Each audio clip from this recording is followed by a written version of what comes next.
Okay, so this was a huge disaster. I just recorded like 2 hours of video and it couldn't save my screen recording. I guess the file was too large to try to save directly to an external device. So that's on me for being naive, I guess. But I did a lot of work earlier. Basically, I did all the physics, right? I figured out like a step, which is the friction of the grains. That's how steep the side needs to be for a grain to fall. So, for example, right? Step 0 means it's just always going to fall to the right if there's an open space, or fall to the left if there's an open space. Step 1 means that it's going to wait for there to be, a bigger gap than just right next to it.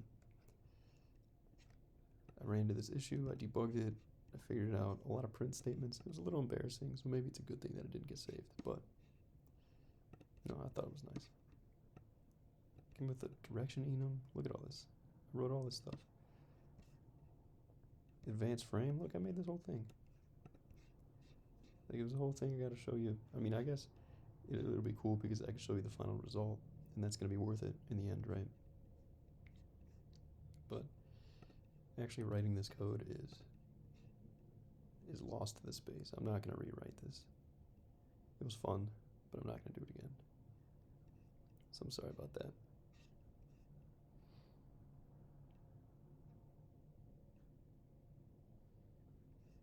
But yeah, I mean, look at all these tests I wrote. I wrote so many tests. If I run this, 23.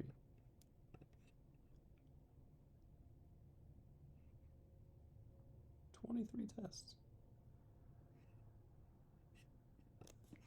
As far as I can tell, my physics engine is actually complete. So the next thing that I need to work on, at least my physics engine for falling sand, it's not a full physics engine, but for pixels moving on a screen and the way that I'm going to do it, I think it's going to work fine. That's kind of what I did. I wrote the physics for the falling sand, I wrote 10 unit tests, and then next time I'm going to be writing SFML. And maybe I'll get to the user loop. It's gonna depend on a lot of things.